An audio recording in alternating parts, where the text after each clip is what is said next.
There was no sky there, only pressure, endless and ancient.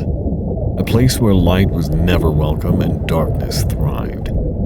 From this wound in the world, a place not meant to hold anything, something began to congeal. First there was a folding, like waves turning inward. Currents collapsed into one another, twisting the water into impossible shapes that seemed to go against nature itself.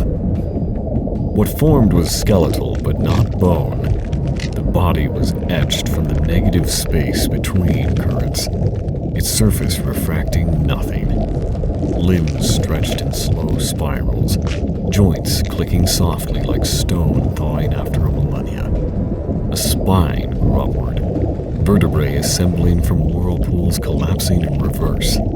A skull crowned last, with eyes both too alive and too cold to be of this world. When his form completed, the water flinched around him. The seabed shuddered, as if death could feel what had been born. This trench, once dormant, reacted like a mind refusing its own thought. There was no name yet, no voice. There was something else, something worse. Understanding. His first thoughts were not his own.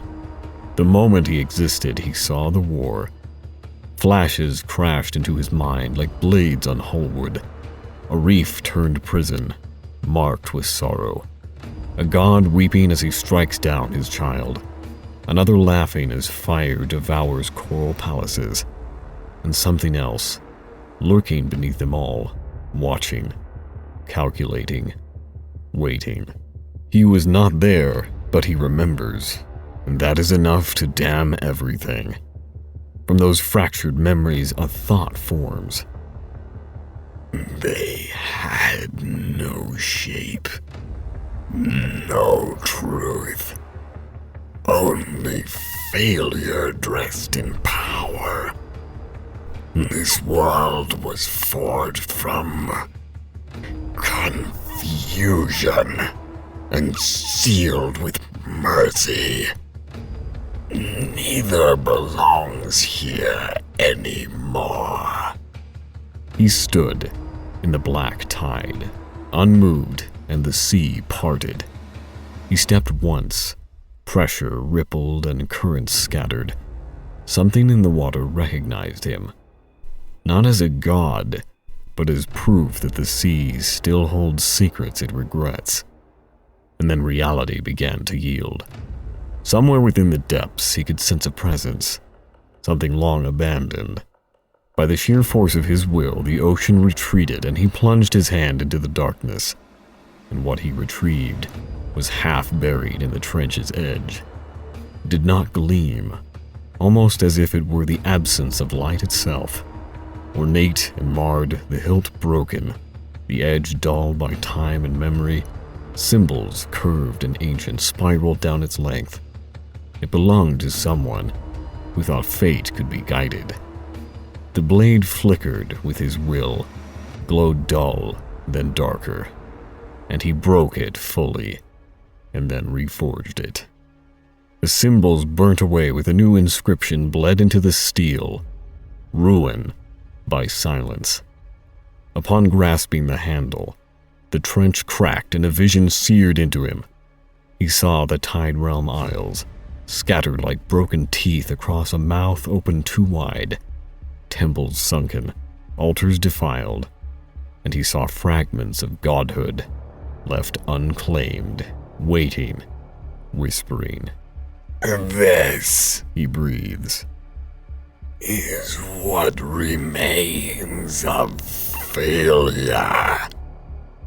It must be erased. He took the blade and carved the water, invoking his will. Ruined iron stirred from the trench's walls. Driftwood, skeletal frames snapped together with a violence that seemed eager. Bones, too long buried, rose like chains, rearranging to match his desire. With slow patience, he formed the beginnings of a vessel. From ripples in the water, he drew shapes which crawled into existence, neither dead nor living. Their bones held fractures that did not heal, glowing faintly from within, like they remembered dying but not who they were. They did not ask why they served, nor did they speak. They answered only to vision. As they took their place beside him, he continued to carve. The deeper he went, the fainter the responses. Something within the trench resisted his will. The weight of his influence thinned with each new soul carved from the depths.